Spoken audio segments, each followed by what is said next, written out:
Now let us continue our chapter number 16, Local Self-Government. In the previous class, we have studied the definition of local self-government and also its two types, that is the village administration and city administration, in which we have started the Gram Panchayat. Now we have studied the composition of Gram Panchayat and also the administration. What are the works that is done by this Gram Panchayat? But in making these administrative works, it requires income. So from where these incomes comes? So what are the sources of income? From where this Gram Panchayat get financial support or financial income? So number one, sources of income of Gram Panchayat are water taxes, cleaning taxes, property taxes and shop taxes. Second is grant given by the state and the central government. These are the two sources from where it collects maximum amount of taxes for the administration of Gram Panchayat. This is the source from where it gets financial help. Now what are the functions it performs? So the very first function is that giving the house number. So on every house there is a number that is allocated by the Gram Panchayat, which makes proper arrangement for the numeration of the houses of a particular village or a group of villages. Arrangement of household and drinking water, that means to supply the drinking water, that is also function of Gram Panchayat. Making road paths in the villages, so in the village area they have to make roads.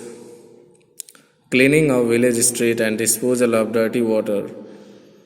Now the village's streets should be clean and it should be up to the mark, and also disposal of dirty water, that is also a function of Gram Panchayat.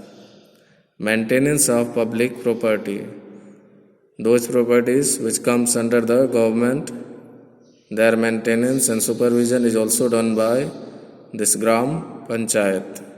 Also the maintenance of health related facility in the villages, that means the clinics or health clinic centers in the villages are also maintained by the Gram Panchayat. The lighting arrangements should be there, that is also a function of Gram Panchayat. Providing educational facilities including the primary education at the village level, awareness propagation, all these comes under the function of Gram Panchayat.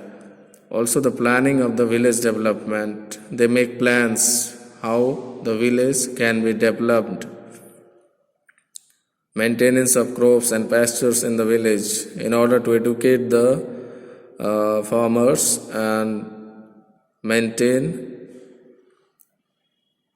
crop fertility and pastures in the villages. They provide certain kind of guidance that is given by their officers.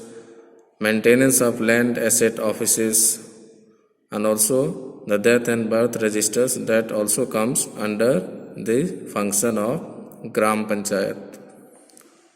Now the next is Gram Sabha.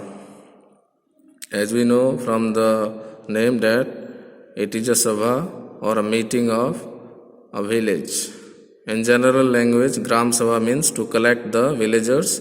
Villagers meeting is like legislative assembly, as we have earlier studied in our previous classes that for law making there is a body called legislative assembly in every state.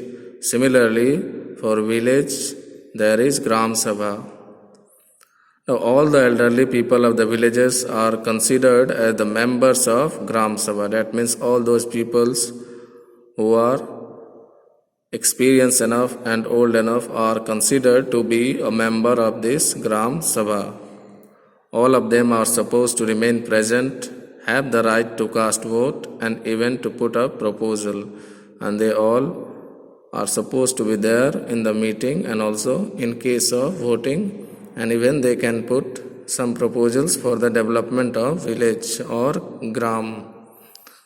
Now the Gram Panchayat is required to organize Gram Sabha at least twice a year. That means in a year there should be at least 2 meetings of this Gram Panchayat. Now Sarpanch is the chairman of Gram Sabha. So the head of the Gram Sabha or the chairman, we can say that Sarpanch is the chairman of this meeting or the Gram Sabha. The meeting of the Gram Sabha is called after prior information. So everybody should be informed about the meeting that is to be held previously in order to get maximum number of people to be present in the meetings of Gram Sabha. Now officers from Taluka and district level remain present in the meeting. So all the officers from Taluka and district level, they are supposed to be present in this meeting of Gram Sabha. Along with them, government employees of the villages are also remain present.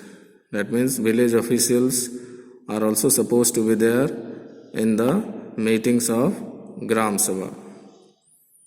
Now, priority of development work is to be done by Gram Panchayat is decided. So what are the problems or what are the development works that is to be carried out is to be given priority by the Gram Sabha. Which works is to be started first or which are the developmental works that is to be given priority first, that is decided by the Gram Panchayat. Now various problems of village such as village roads, drinking water, cleanliness, light, education, health, etc. are discussed in this meeting of Gram Panchayat. So all the problems related to the development of the village like drinking water, road facility, street facility, cleanliness, light, education, primary health care, all are discussed in this meeting of the Gram Panchayat or the Gram Sabha meeting. Each and every member of the Gram Panchayat should be aware and remain present in the Gram Sabha. As we have earlier studied that everybody should participate in this meeting of Gram Sabha. The village problems and development works should be discussed, then only transparent administration and the purpose of the Gram Sabha will be successful. So there should be transparency about the meeting and the planning that is to be done by the Gram Panchayat in order to make the administration of the village efficient and effective. Now in the next video we'll study about Taluka Panchayat and also its formation.